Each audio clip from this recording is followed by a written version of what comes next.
I'm Ariana Grande. Hi, I'm Cynthia Erivo. And you're listening to the Broadway Podcast Network. Visit bpn.fm to discover more.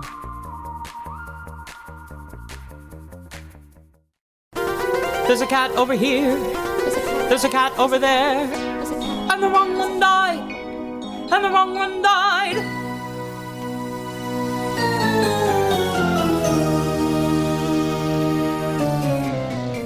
Welcome to The Wrong Cat Died, the podcast breakdown of the catastrophe. I'm your host, Mike Abrams, and today we have another amazing guest. We have been working with the Perelman Performing Arts Center reimagined production of Cats called Cats, the Jellicle Ball to bring you a series of episodes during their run.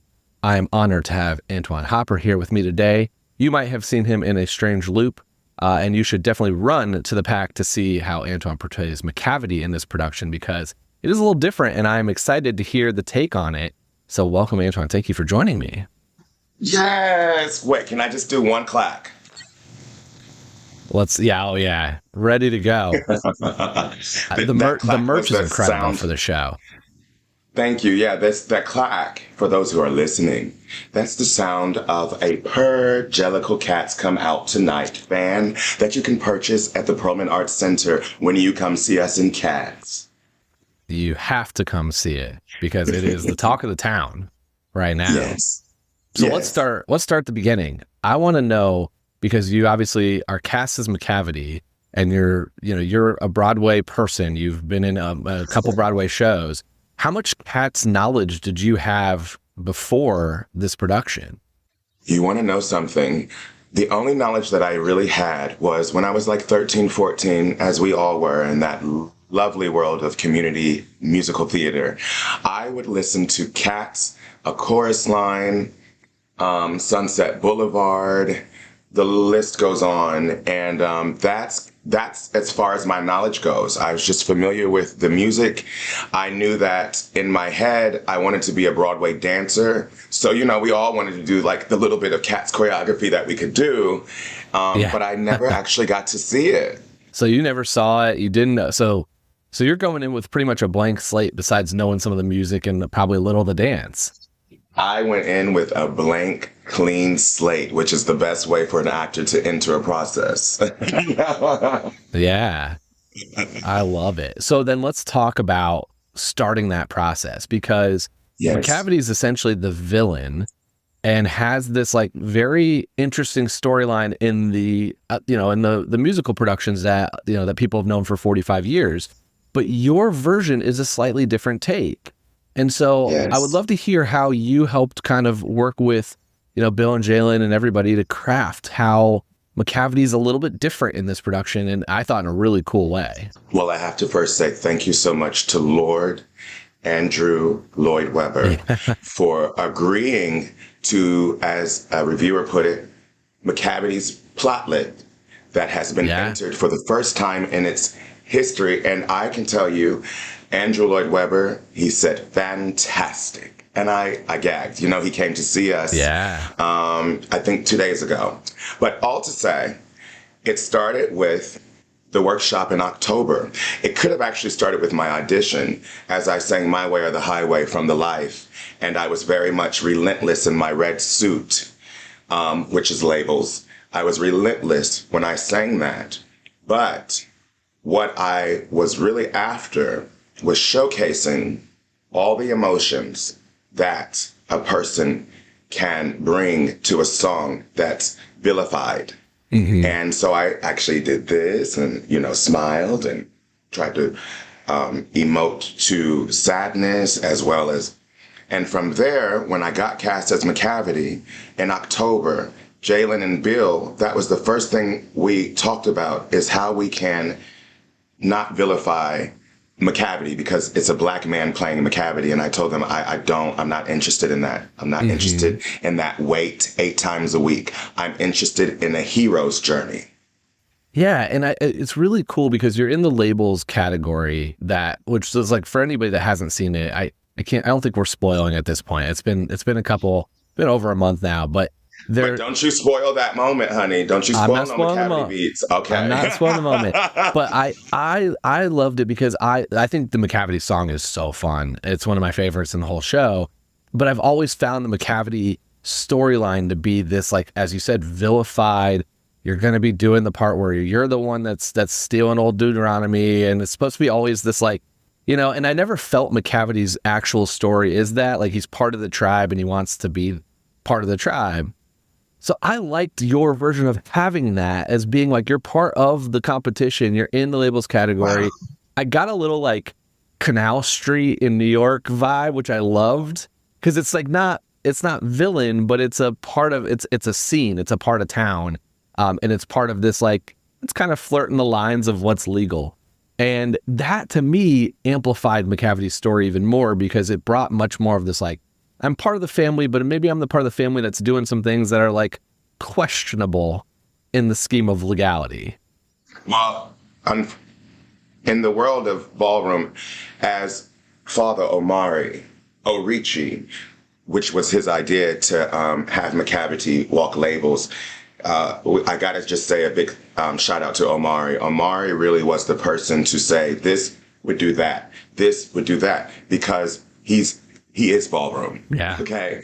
And as well as Arturo, the engineer. Now, I will say, when I first started, I was really big on, and no one hate me, I'm going to just speak from the heart. I was really big on him being masculine and strong. I wanted to build him off of my father, who did 3 tours in wars, and I was born in Wiesbaden, Germany. I'm a military brat. I like to pay homage to those that raised me in every character I do. And it's normally based off my dad or my brother, like The Life was based off of my brother. And this one I wanted to base off my father. And so we tried to do a militant aspect, or, you know, very strong. He's security. Yeah. We tried to base him originally off of a fallen angel in New York City. If anyone knows the history of New York City and the LGBTQIA, back in the day, we had a group called the Fallen Angels. They would wear berets, and they would make sure that those less fortunate to be able to defend themselves can make it safely from the subway to wherever they're going. Yeah. And that's what I wanted to do.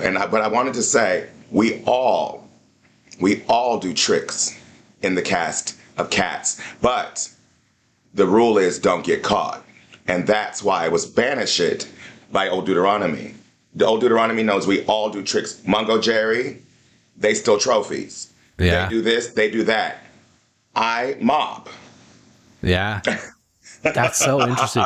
Because there is a confidence that you're bringing. Like, it's a, you're obviously, you're a tall guy to begin with, so you're up and so you bring this kind of like aura to it. So it's cool to hear how you crafted that story with a personal piece that you can bring to your character, because you can feel that energy when you're on stage, and when you're honestly not even just on stage, you do a lot of the stuff on the sides and kind of like in the crowd and working your way around the whole set. And I thought that was a really cool moment. I sat at a table at the cabaret, and I'm like, are you behind me at one point? Like, I'm looking around, being like, where is Macavity right now? Because, you're supposed to be the devious one. Mischievous one. I call it, I'm just emotional, and I have a lot of heart. Yeah. So when you crafted, obviously, this is kind of like the backstory and the, like, how you wanted to portray Macavity. Yes. Did you all talk about, or did you think about what the rest of his story is within the tribe, or within just the general world that you're living in? Well, I love you call it a tribe. As you know, my Instagram at Antwayn Hopper, the followers were called a tribe because my debut was Hair on Broadway with Diane Paulus, and we were a tribe. Yeah. And that's exactly what Bill, Jalen, and I spoke about. It's a tribe. There is no outsiders in this tribe. The ballroom scene, they are a tribe. That's why Laomi created the thing called nogging, because everyone thinks they can vogue, but no, doll. In the scene, that's called nogging. Because there's rules, So that. What we did, and I'm very musical, I went to Carnegie Mellon musical theater major. I started from dum bum bum bum bum bum bum bum bum bum. I said, oh my God, he's running from the cops. Perfect. Yeah. So I said, Jalen, Bill, can I play? This was day 2 of the workshop in October. I said, all I need is Demeter and Bombi Ballerina upstage and a door and a bag. They were like a bag. I said, just give me a bag. So I said, let's start. Start the music. Bum, bum, bum, bum, bum, bum, bum, bum. Police, police, police, police, police. I run in. And that was the first beat. And from there, we built. And I thought, there's 3 instances. The first one, I'm bringing Demeter's outfit. Second one, Bomb Ballerina. The third, me. So then, knowing that I walk labels, the story started to progress. And then I started thinking of those that came before me, like Kevin Ambiance. I'm a butch queen.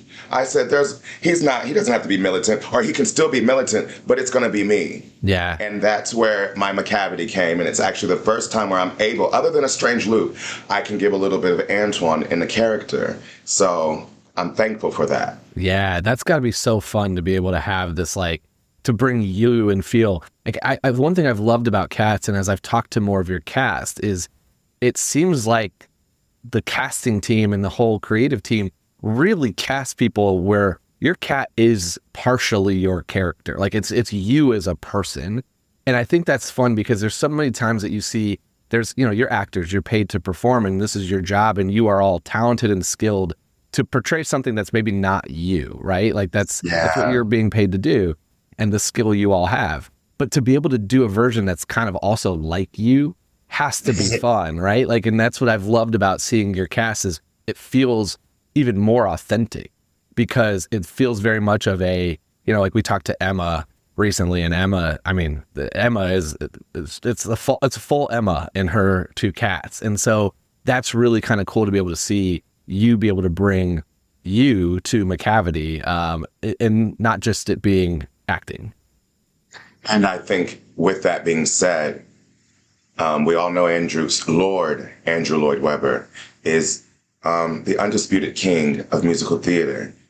I feel seen by an art form I studied, and for so long, I felt that I needed to avoid certain shows, such as Cats, because I was like, I can't be Old Deuteronomy. That's the only Black character that I knew of was Old Deuteronomy, Ken Page. So now, oh no, honey, you can be in Cats too.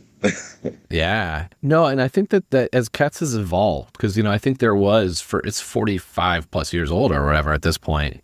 And I think at times it was very much you need to be this body type or height or some type of, they had it. And now they're a little bit, I think they're realizing that it's more about the personality and the portrayal. And they're having some of that, which is, I think, really great modernization of the show. And then your reimagining is even more.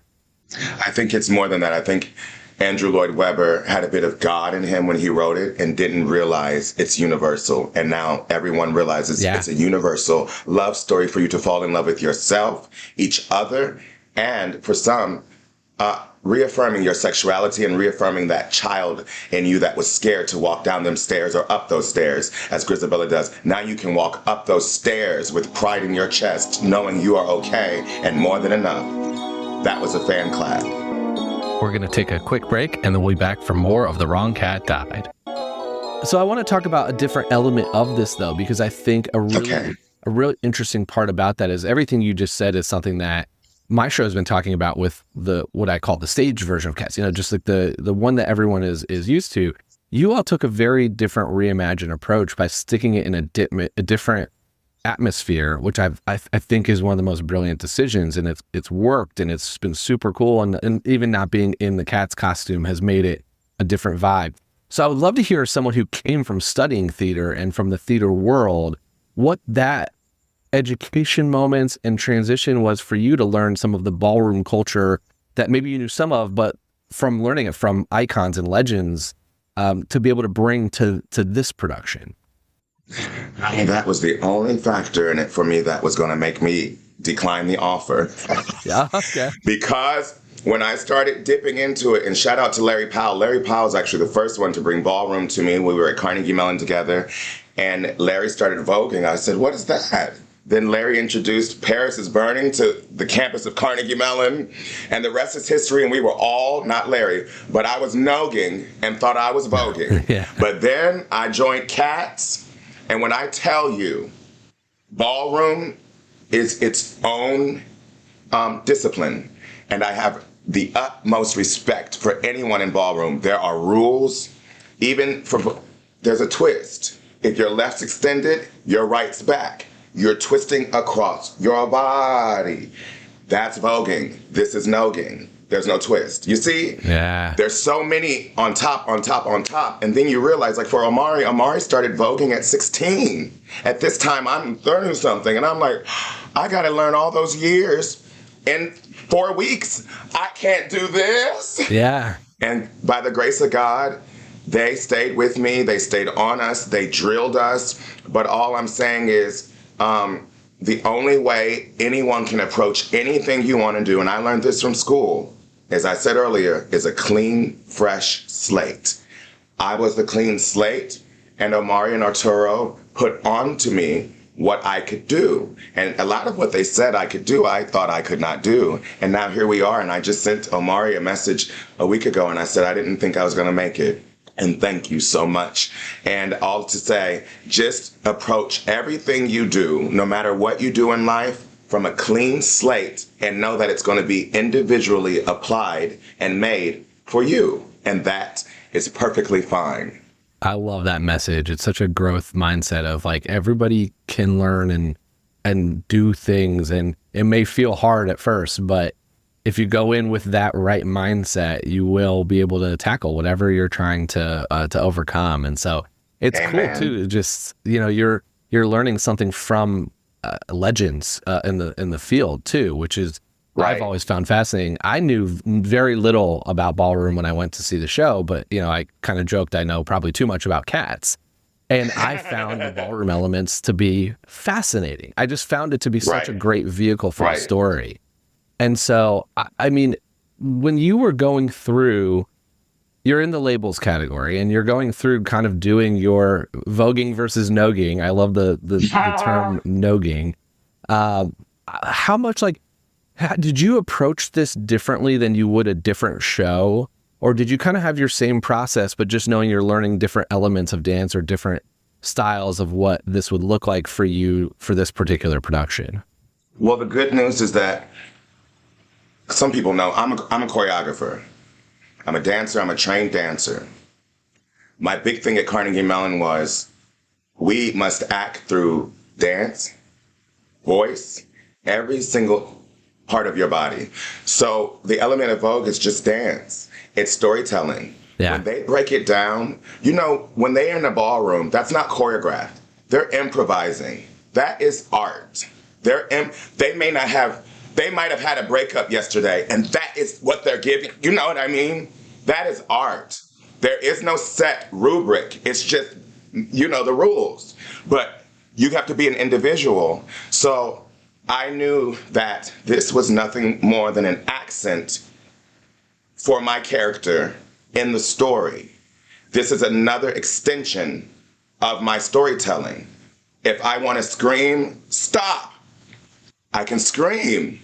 Yeah. Or if I want to weep or put on makeup to tell a story, that's what it is. It's like sign language. It's a blessing.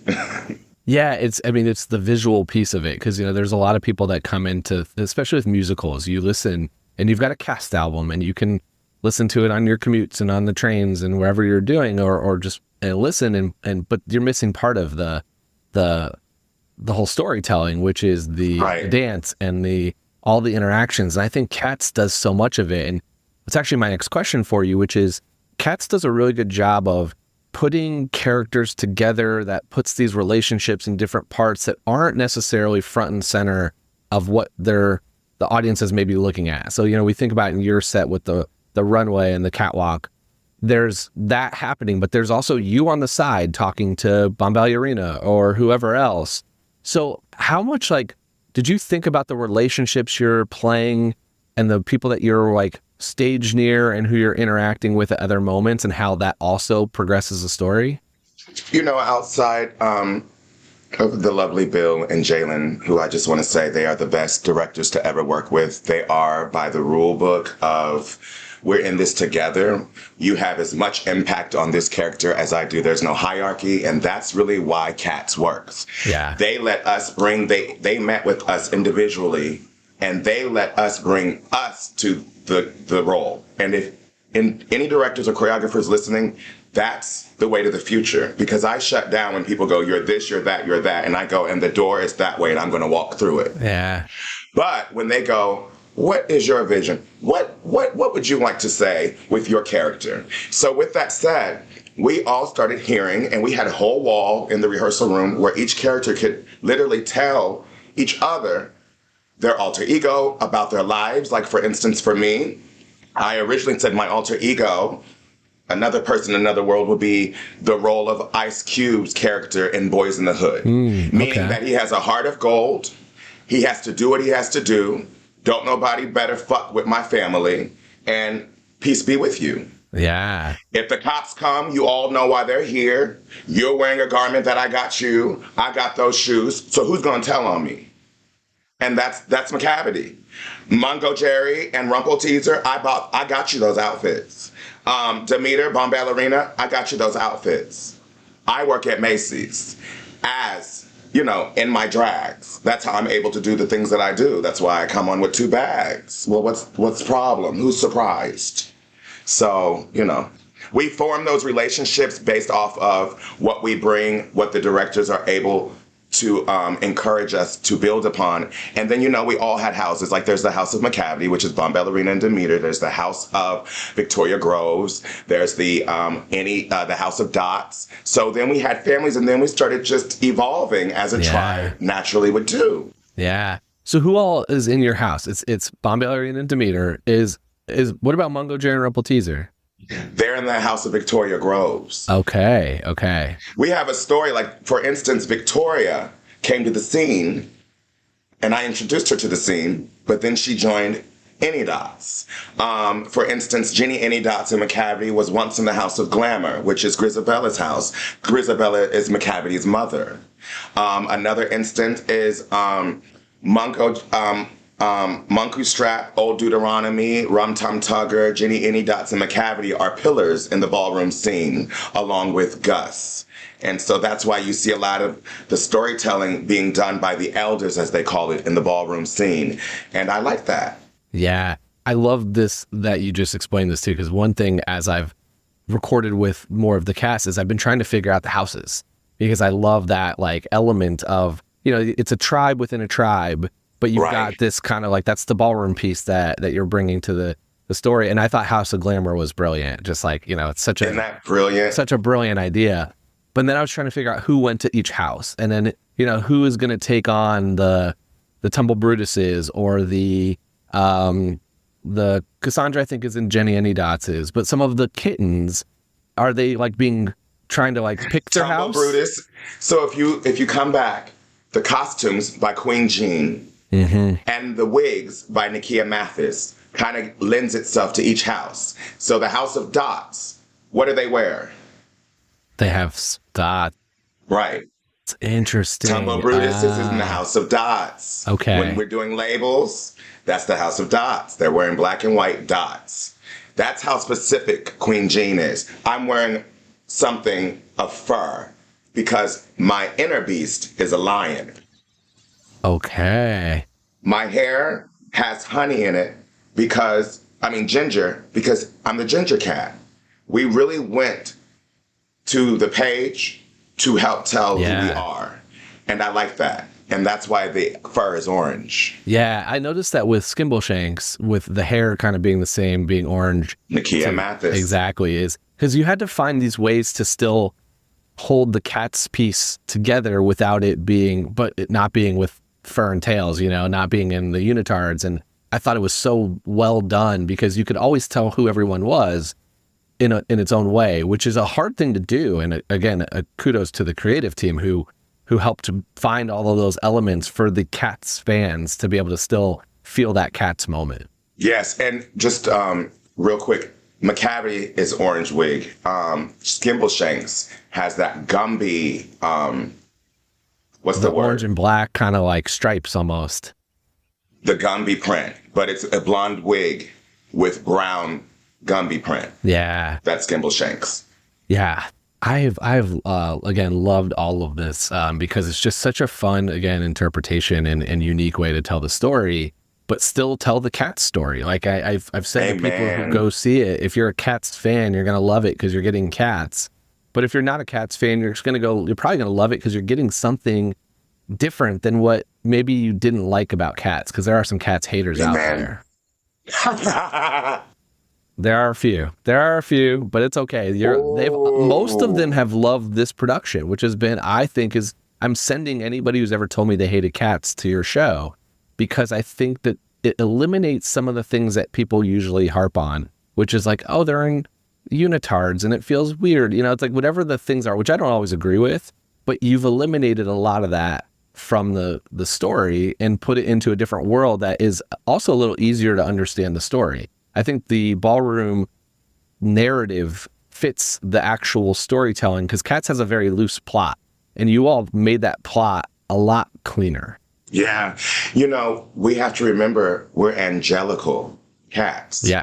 Without giving too much away, my theater father, Andre D. Shields, Old Deuteronomy, has managed to, along with Bill and Jalen, to have an angelic backstory. And I'm not sure how much of it I can share, but what I will say to you is in that trophy instance, that's the Judas moment. And when Monku Strap is wearing the wings, that's a blow Gabriel blow moment between God and Lucifer, low-key. Now, this is not set. This is just what we're finding. Yeah. And it's crazy how it lends itself, and it's called Jellicle Ball. It's angelic. Yeah. That's the universe. It's bigger than any of us. It's a gag. Yeah. Well, it is when you look back at some of these 80s musicals that feel like how did they come up with some of them? Like you watch some of them and just at its surface feels bizarre, but then you dig into it deeper and I don't know if it was intentional, but there's a lot of meaning behind some of these shows that you can really find. And I've always found Old Deuteronomy does feel godlike in a sense. And there is that like omnipresent ruler of this group that is making a sacrificial moment every year. So there is those elements, and it's super interesting to see because you can pull different things, but at the same time, you could also just go and watch good music and dancing and have fun in a musical. Hey man, let's not forget it was based off the poem by T.S. Eliot. Yeah. So shout out to T.S. Eliot. Yeah, the poetry. And that's where, again, your version, I think, weaves the poetry in together in a way that sometimes is a little bit clearer of a line, because the competition element is, I think, what I always actually thought the first time I saw the revival in 2016 is I thought I watched a competition. And so to have that built in and have it being a part of the story fit so well for me. And that's why I've been obsessed with this production since I learned about it 2 years ago when it was just a reading. I've been talking to Bill about this for years, and I was so excited to see it come to actually life and be on stage, because it's and why it's doing so well. It's, you're selling out every night and everyone's talking about you, and it's a deserved hype. By the way, so you've had this for 2 years. How long have you had this? The Wrong Cat Died. The show has been 5 years now, almost 5 years. You're a gag. You know that? Yeah. You're attached to this show. You know that. You're like, it's a gag and it's perfect and it's just, see what I mean? It's bigger than any of us. Yeah. And this show, my show came as me saying that I thought the wrong person won the competition. And it was like, that was my joke, was I didn't think the right cat went. And we're going to talk about this because this is going to be my last question for you. Grisabella? So we're going to get there. We're going to get there. Whoa, you're shady. But that's my show. It's been about how I don't think Grisabella is a Jellicle choice. I think it's much harder to argue that in your production. But I think it's Macavity. Okay, well let's get there. We're going to rapid fire. I want to go to rapid fire right now. So let's start. If you could play anybody not Macavity in the show, if you could go on for one night, one cat, who would you want to go on as? Old Deuteronomy. Old Deuteronomy, yeah. I love it. Favorite and least favorite cat in the show from personality standpoint? Like, which one would you vibe with and which one would kind of bug you? My favorite, low-key, is Grisabella. Okay. My least favorite is Rum Tum Tugger. Tugger, interesting. So are you brothers in the production? Because that's generally in the other production, a lot of times Macavity, Tugger, and Monkish Trap are viewed as brothers. Wow! And remember how I listed all of us as pillars? We're pillars of the ballroom scene, meaning like Arturo and Omari, they got respect for each other. Laomi, Tempest, they have respect. Sanaya, respect. Jack Mizrahi, Macavity, Rum Tum Tugger, Jenny Any Dots, respect. I see you. But I'm House of Macavity and you're... Okay. That was a fan clack. Yeah. I love it. Favorite song from the show? Heaviside Layer, honey, gets me every time. Or it's a tie between Heaviside Layer and A Dressing of the Cats. Those lyrics that old Deuteronomy says, it's bigger than any of us. Yeah. It brings tears to my eyes as a queer person, as a black person, doing this show in this time, thinking of, I don't know how I ended up here, but I'm so thankful, and I want to take care of what you've blessed me with, Lord, to the best of my ability, and thank you. And it always hits me that moment when I see my mentor in front of me saying, that's how you address a cat. And then we stand and we bow and we go to the back and we sing our hearts out what's on the page in the best that anyone's ever heard cat sung. What's on the page? Legit, all black, brown, and a few speckles. And we're giving our hearts. That's what it's about. Yeah. Integrity. Yeah. That is, it's also at the end, right? So you're kind of like, it's the culmination of the whole story. And then your all's bows is a experience in itself. Shout out to Cooper, who put that together on the directing team. And it's fun. It is so much fun. And shout out to Monkish Trap, after singing the whole show, has nerve to give another 15-minute set. Yeah. Yeah. So you've answered I've been trying to figure out the houses, but you've answered it. So my question is, if you were going to rename the House of Macavity and kind of have it being a fun name that's more like the House of Glamour, what would you name your House of Macavity? Well, it would be what it was in the workshop, and that's the House of Discernment. The House of Discernment, you best not be concerned. I said the House of Discernment, you must not be concerned. That was our original chant. But now it's MACAVITY. I did, yeah. It's so great. Everyone's got to run to see this. It is so much fun. So, okay, this is the most important question, which you kind of answered, but I want to get detail on it. So I've argued 170 plus episodes of why I don't think Grizabella should be the Jellicle choice. And I do think it's harder to argue that in your production. I think the storytelling lends to Grizabella being the choice. But if you were picking, who are you picking? You're picking Macavity. I'm picking Macavity because we see a hero's journey. Macavity's story is very clear. Macavity starts grand.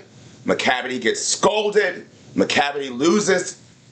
After he wins, Macavity has to come back and stand in front of everyone and say, I'm sorry. Mr. Mistopheles saves the whole world.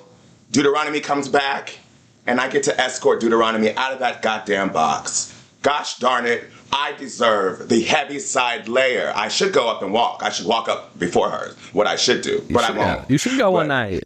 And just for everyone in here, I normally wouldn't choose my character, but I'm just speaking in terms of the plot. Yeah. We see that whole 360 and not other characters. You see that, and I'm blessed that Bill and Jalen allowed Macavity to be understood as he's been misunderstood for so many years. And shout out to Ken Art, the original Macavity, who came to see us opening week. I love you. Yeah. It is so true. You get a full picture, which Macavity doesn't always get. Macavity kind of like, honestly, in the revivals and you play another character in the beginning. A pirate, Bill Bellamy. Yeah, there's pilot or something. I was like, ooh. Yeah, there's more to it, and so it's kind of cool to have your full story all the way through, and being able to bring it full circle. So any vote that's not Grizabella is a vote for me.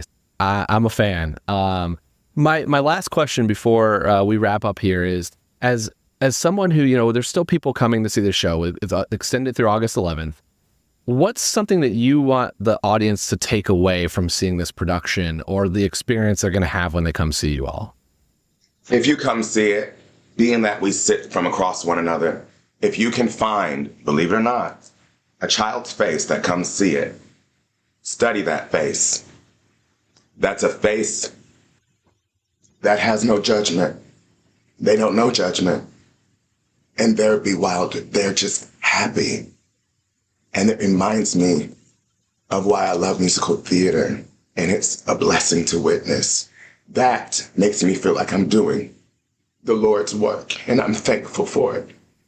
Yeah, it's emotional. It's so true that there is, I've always kind of loved Cats, that there are children in there because they're just suspending belief. I've also felt that the teenagers shouldn't go see your version, definitely, but the other version, it gets very sexual, and I think it's a little much. But it's so true that there's this, especially what the story you are adding to Cats by bringing the ballroom culture and this, underrepresented community and group and giving a voice to that, to see, yes, somebody who's seeing that for the first time or who doesn't know that and being able to see the audience. I actually thought the same thing when I was in the crowd. I was mesmerized by everybody around me too, having these emotional moments at different points in the show, because it's kind of like, this is the moment that hit that individual. This is the moment that hit that individual. And you could see what it was kind of in their own personality of like, this is what something meant to me. And that's something that's so cool about theater in general, and something that your show does a great job of by also bringing everybody around. Like, there's so much stuff happening. There's cats everywhere. There's people everywhere. There's an energy. And I love the encouragement to not just be quiet and sit and, there's an announcement in the beginning to say, hey, enjoy this, experience it, be part of it. And I think that's a cool element that you don't get in every other show. The good thing is that you see what we soldiers of theater do. That's why I'm proud to be an actor, because I don't ever step on stage unless we're going to move the audience. Yeah. We're moving. We're changing lives. That makes me proud as an actor. Yeah. So how can people stay in touch? I think you mentioned Instagram. How can people keep up with everything you're doing?